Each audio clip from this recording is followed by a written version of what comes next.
préface, où il est expliqué comment l'auteur fut contraint de raconter l'histoire du casse-noisette de Nuremberg. Il y avait une grande soirée d'enfants chez mon ami le comte de M., et j'avais contribué pour ma part à grossir la bruyante et joyeuse réunion en y conduisant ma fille. Il est vrai qu'au bout d'une demi-heure, pendant laquelle j'avais paternellement assisté à 4 ou 5 parties successives de colin-maillard, de main chaude et de toilette de madame, la tête tant soit peu brisée du sabbat que faisaient une vingtaine de charmants petits démons de 8 à 10 ans, lesquels criaient à qui mieux mieux, je m'esquivais du salon, et je me mettais à la recherche de certains boudoirs de ma connaissance, bien sourds et bien retirés, dans lequel je comptais reprendre tout doucement le fil de mes idées interrompues. J'avais opéré ma retraite avec autant d'adresse que de bonheur, me soustrayant non seulement au regard des jeunes invités, ce qui n'était pas bien difficile, vu la grande attention qu'ils donnaient à leur jeu, mais encore à ceux des parents, ce qui était une bien autre affaire. J'avais atteint le boudoir tant désiré, lorsque je m'aperçus, en y entrant, qu'il était momentanément transformé en réfectoire, et que des buffets gigantesques y étaient dressés tout chargés de pâtisseries et de rafraîchissements. Or, comme ces préparatifs gastronomiques m'étaient une nouvelle garantie que je ne serais pas dérangé avant l'heure du souper, puisque le susdit boudoir était réservé à la collation, j'avisai un énorme fauteuil à la Voltaire, une véritable bergère Louis XV à dossier rembourré et à bras arrondis, une paresseuse comme on dit en Italie, ce pays des véritables paresseux, et je m'y accommodai voluptueusement, tout ravi à cette idée que j'allais passer 1 heure seul en tête-à-tête avec mes pensées, chose si précieuse au milieu de ce tourbillon dans lequel, nous autres vassaux du public, nous sommes incessamment entraînés. Aussi, soit fatigue, soit manque d'habitude, soit résultat d'un bien-être si rare, au bout de 10 minutes de méditation, j'étais profondément endormi. Je ne sais depuis combien de temps j'avais perdu le sentiment de ce qui se passait autour de moi, lorsque tout à coup je fus tiré de mon sommeil par de bruyants éclats de rire. J'ouvris de grands yeux hagards qui ne virent au-dessus d'eux qu'un charmant plafond de boucher, tout semé d'amours et de colombes, et j'essayai de me lever. Mais l'effort fut infructueux. J'étais attaché à mon fauteuil avec non moins de solidité que l'était Gulliver sur le rivage de Lilliput. Je compris à l'instant même le désavantage de ma position. J'avais été surpris sur le territoire ennemi, et j'étais prisonnier de guerre. Ce qu'il y avait de mieux à faire dans ma situation, c'était d'en prendre bravement mon parti et de traiter à l'amiable de ma liberté. Ma première proposition fut de conduire le lendemain mes vainqueurs chez Félix et de mettre toute sa boutique à leur disposition. Malheureusement, le moment était mal choisi. Je parlais à un auditoire qui m'écoutait la bouche bourrée de baba et les mains pleines de petits pâtés. Ma proposition fut donc honteusement repoussée. J'offris de réunir le lendemain toute l'honorable société dans un jardin au choix et d'y tirer un feu d'artifice composé d'un nombre de soleils et de chandelles romaines qui seraient fixés par les spectateurs eux-mêmes. Cette offre eut assez de succès près des petits garçons, mais les petites filles s'y opposèrent formellement, déclarant qu'elles avaient horriblement peur des feux d'artifice, que leurs nerfs ne pouvaient supporter le bruit des pétards et que l'odeur de la poudre les incommodait. J'allais ouvrir un troisième avis lorsque j'entendis une petite voix flûtée qui glissait tout bas à l'oreille de ses compagnes ces mots qui me firent frémir. Dites à papa qui fait des histoires de nous raconter un joli conte. Je voulus protester, mais à l'instant même ma voix fut couverte par ces cris. Ah oui, un conte, un joli conte, nous voulons un conte. Mais mes enfants, criai-je de toutes mes forces, vous me demandez la chose la plus difficile qu'il y ait au monde, un conte, comme vous y allez. Demandez-moi l'Iliade, demandez-moi l'Énéide, demandez-moi la Jérusalem délivrée, et je passerai encore par là. Mais un conte, peste! Perrault est bien autre homme qu'Homère, que Virgile et que le Tasse, et le petit Pousset, une création bien autrement originale qu'Achille, Turnus ou Renaud. Nous ne voulons point de poème épique, crièrent les enfants tout d'une voix. Nous voulons un conte. Mes chers enfants, si... Il n'y a pas de si, nous voulons un conte. Mais mes petits amis, il n'y a pas de mais, nous voulons un conte, nous voulons un conte, nous voulons un conte, reprirent en chœur toutes les voix avec un accent qui n'admettait pas de réplique. Eh bien donc, repris-je en soupirant, va pour un conte. Ah, c'est bien heureux, dirent mes persécuteurs.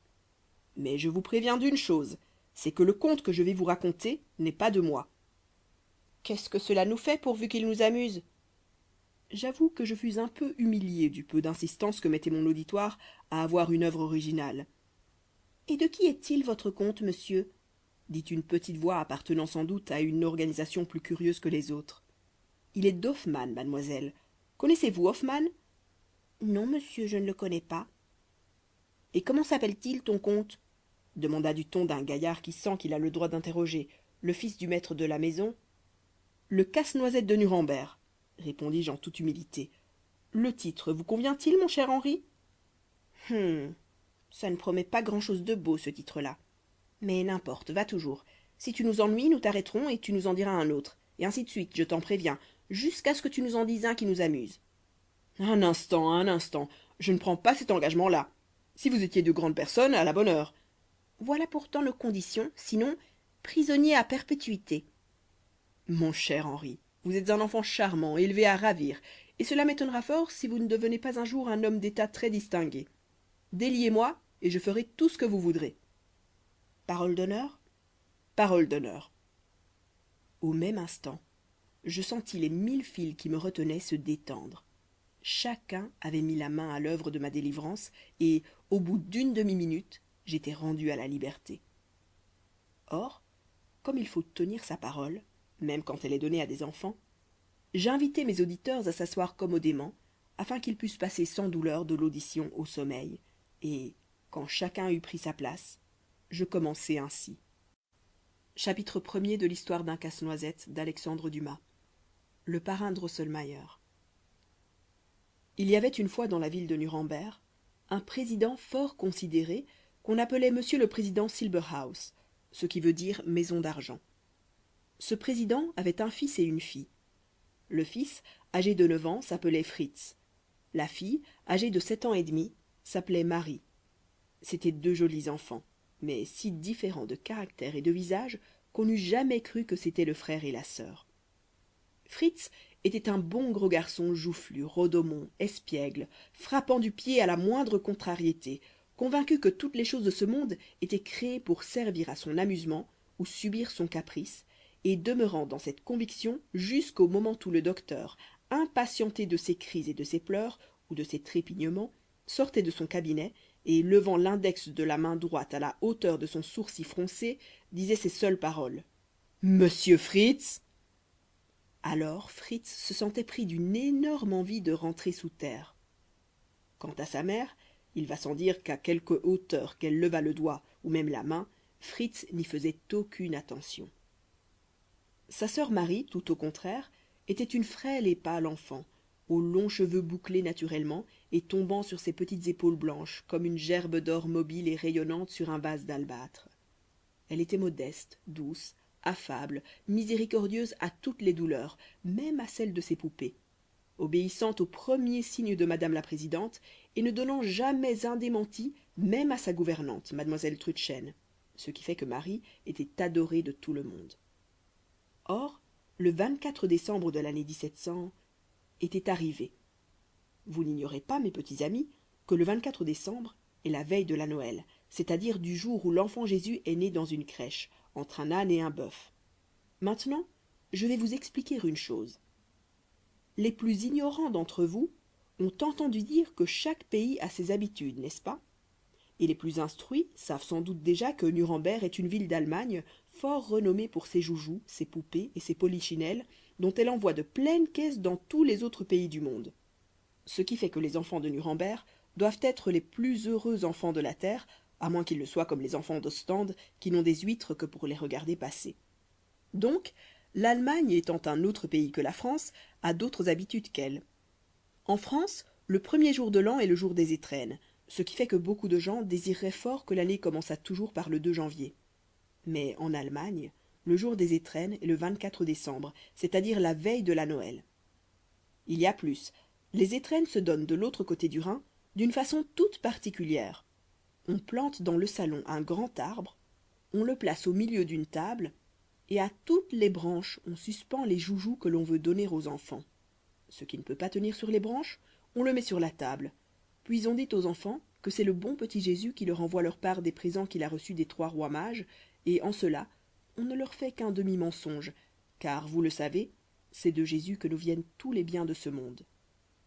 Je n'ai pas besoin de vous dire que, parmi les enfants favorisés de Nuremberg, c'est-à-dire parmi ceux qui, à la Noël, recevaient le plus de joujoux de toute façon, étaient les enfants du président Silberhaus, car, outre leur père et leur mère qui les adoraient, ils avaient encore un parrain qui les adorait aussi et qu'ils appelaient parrain Drosselmayer.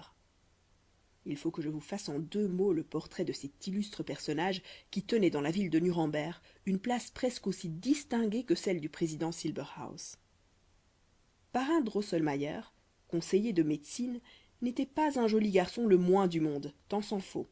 C'était un grand homme sec, de 5 pieds 8 pouces, qui se tenait fort voûté, ce qui faisait que, malgré ses longues jambes, il pouvait ramasser son mouchoir, s'il tombait à terre, presque sans se baisser. Il avait le visage ridé comme une pomme de reinette sur laquelle a passé la gelée d'avril. À la place de son œil droit était un grand emplâtre noir. Il était parfaitement chauve, inconvénient auquel il paraît, en portant une perruque gazonnante et frisée, qui était un fort ingénieux morceau de sa composition fait en verre filé, ce qui le forçait, par égard pour ce respectable couvre-chef, de porter sans cesse son chapeau sous le bras. Au reste, l'œil qui lui restait était vif et brillant, et semblait faire non seulement sa besogne, mais celle de son camarade absent, tant il roulait rapidement autour d'une chambre dont parrain Drosselmayer désirait d'un seul regard embrasser tous les détails, ou s'arrêtait fixement sur les gens dont il voulait connaître les plus profondes pensées.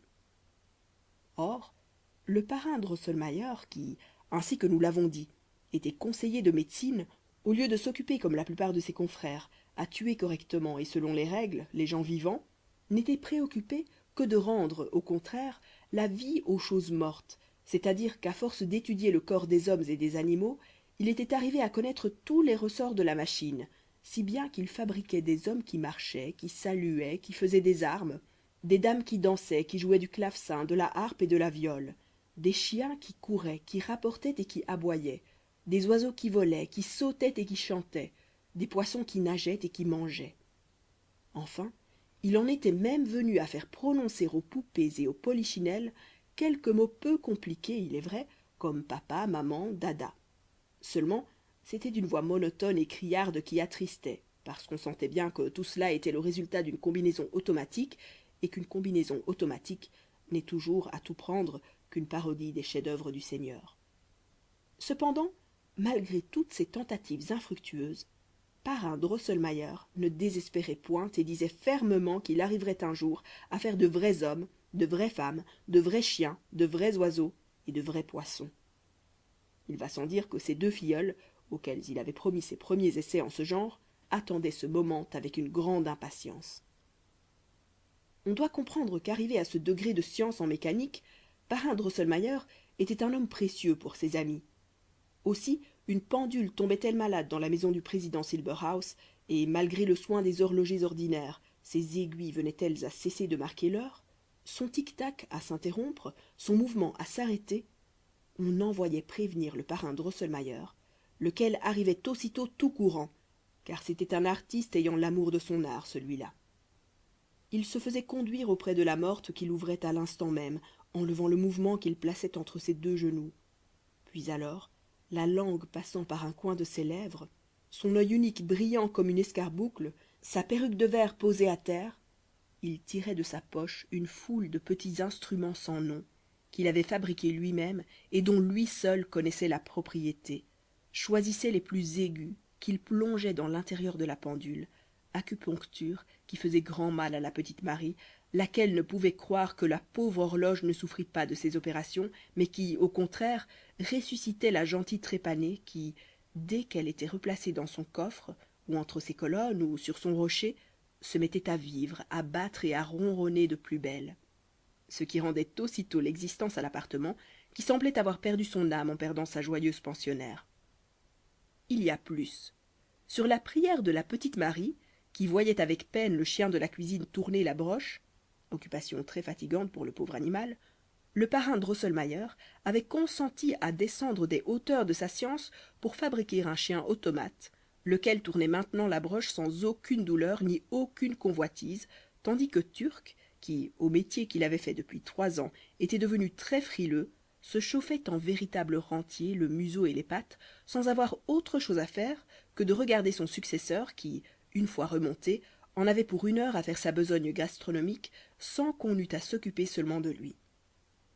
Aussi, après le président, après la présidente, après Fritz et après Marie, Turc était bien certainement l'être de la maison qui aimait et vénérait le plus le parrain Drosselmayer, auquel il faisait grande fête toutes les fois qu'il le voyait arriver, annonçant même quelquefois par ses aboiements joyeux et par le frétillement de sa queue que le conseiller de médecine était en route pour venir, avant même que le digne parrain eût touché le marteau de la porte. Le soir donc de cette bienheureuse veillée de Noël, au moment où le crépuscule commençait à descendre, Fritz et Marie, qui de toute la journée n'avaient pu entrer dans le grand salon d'apparat, se tenaient accroupis dans un petit coin de la salle à manger. Tandis que mademoiselle Trudchen, leur gouvernante, tricotait près de la fenêtre, dont elle s'était approchée pour recueillir les derniers rayons du jour, les enfants étaient pris d'une espèce de terreur vague, parce que, selon l'habitude de ce jour solennel, on ne leur avait pas apporté de lumière. De sorte qu'ils parlaient bas, comme on parle quand on a un petit peu peur. « Mon frère, disait Marie, bien certainement papa et maman s'occupent de notre arbre de Noël, car depuis le matin, j'entends un grand remue-ménage dans le salon, où il nous est défendu d'entrer. Et moi, dit Fritz, il y a 10 minutes à peu près que j'ai reconnu à la manière dont Turc aboyait que le parrain Drosselmayer entrait dans la maison. « Oh Dieu !» s'écria Marie en frappant ses deux petites mains l'une contre l'autre. « Que va-t-il nous apporter, ce bon parrain ? Je suis sûre, moi, que ce sera quelque beau jardin tout planté d'arbres, avec une belle rivière qui coulera sur un gazon brodé de fleurs. Sur cette rivière, il y aura des cygnes d'argent avec des colliers d'or, et une jeune fille qui leur apportera des massepains qu'ils viendront manger jusque dans son tablier. » D'abord, dit Fritz de ce ton doctoral qui lui était particulier, et que ses parents reprenaient en lui comme un de ses plus graves défauts, vous saurez, mademoiselle Marie, que les cygnes ne mangent pas de massepains. Je le croyais, dit Marie, mais comme tu as 1 an et demi de plus que moi, tu dois en savoir plus que je n'en sais. Fritz se rengorgea. Puis, reprit-il, je crois pouvoir dire que, si parrain Drosselmayer apporte quelque chose, ce sera une forteresse avec des soldats pour la garder, des canons pour la défendre et des ennemis pour l'attaquer, ce qui fera des combats superbes.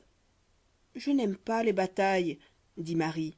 S'il apporte une forteresse comme tu le dis, ce sera donc pour toi, seulement je réclame les blessés pour en avoir soin.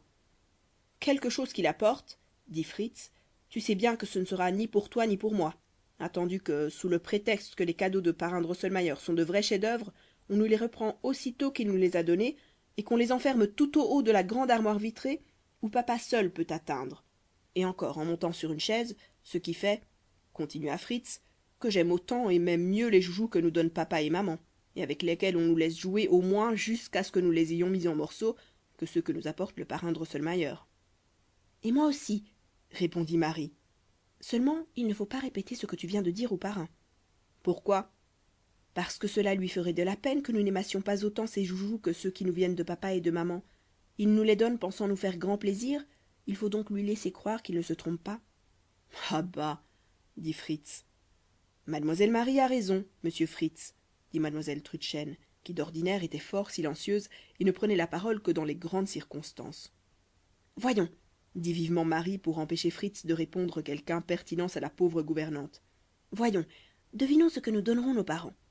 Moi, j'ai confié à maman, mais à la condition qu'elle ne la gronderait pas, que mademoiselle Rose, ma poupée, devenait de plus en plus maladroite, malgré les sermons que je lui fais sans cesse, et n'est occupée qu'à se laisser tomber sur le nez, accident qui ne s'accomplit jamais sans laisser des traces très désagréables sur son visage, de sorte qu'il n'y a plus à penser à la conduire dans le monde, tant sa figure jure maintenant avec ses robes.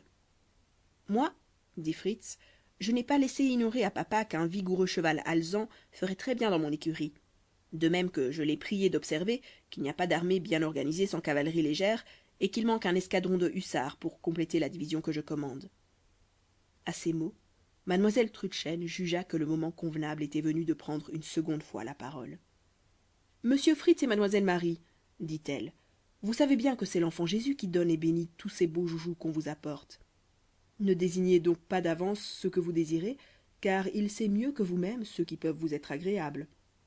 Ah oui, dit Fritz, avec cela que l'année passée il ne m'a donné que l'infanterie quand, ainsi que je viens de le dire, il m'eût été très agréable d'avoir un escadron de hussards. Moi, dit Marie, je n'ai qu'à le remercier, car je ne demandais qu'une seule poupée, et j'ai encore eu une jolie colombe blanche avec des pattes et un bec rose. Sur ces entrefaites, la nuit était arrivée tout à fait, de sorte que les enfants parlaient de plus bas en plus bas, et qu'ils se tenaient toujours plus rapprochés l'un de l'autre. Il leur semblait autour d'eux sentir les battements d'ailes de leurs anges gardiens tout joyeux, et entendre dans le lointain une musique douce et mélodieuse, comme celle d'un orgue qui eût chanté, sous les sombres arceaux d'une cathédrale, la nativité de notre Seigneur. Au même instant, une vive lueur passa sur la muraille, et Fritz et Marie comprirent que c'était l'enfant Jésus qui, après avoir déposé leurs joujoux dans le salon, s'envolait sur un nuage d'or vers d'autres enfants qui l'attendaient avec la même impatience qu'eux. Aussitôt une sonnette retentit, la porte s'ouvrit avec fracas, et une telle lumière jaillit de l'appartement que les enfants demeurèrent éblouis, n'ayant que la force de crier « Ah !» Alors le président et la présidente vinrent sur le seuil de la porte, prirent Fritz et Marie par la main. « Venez voir, mes petits amis, dirent-ils, ce que l'enfant Jésus vient de vous apporter. » Les enfants entrèrent aussitôt dans le salon, et mademoiselle Trudchen, ayant posé son tricot sur la chaise qui était devant elle, les suivit. Chapitre 2 de l'histoire d'un casse-noisette d'Alexandre Dumas, L'arbre de Noël. Mes chers enfants, il n'est pas que vous ne connaissiez Susse et Giroux, ces grands entrepreneurs du bonheur de la jeunesse. On vous a conduit dans leur splendide magasin, et l'on vous a dit, en vous ouvrant un crédit illimité... Nous espérons que vous avez apprécié cet aperçu. Pour continuer à écouter ce livre audio sur Google Play Livres, utilisez le lien dans la description de la vidéo.